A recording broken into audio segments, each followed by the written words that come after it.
ছেড়ে না দেই এবং আপনারাও আমাদের সাথে থাকবেন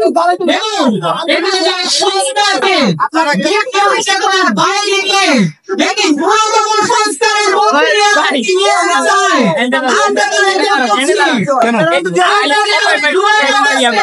মাঠে যায়নি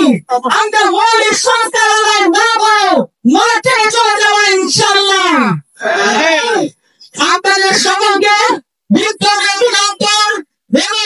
যেখানে যখনই আওয়ামী লীগের ভেতর করতে আপনারা দেখবেন যেখানে যখনই আওয়ামী লীগের মিছিল আপনারা অনুসরণ করবেন তাদের সাথে আপনারা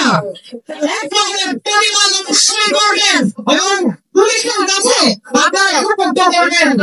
আপনাদের কাছে বিপ্লবী আহ্বান জানিয়ে রাখলাম এই বিষয়ে আর কোনদিন আওয়ামী লীগ রাজনীতি করতে পারবে না। ধন্যবাদ।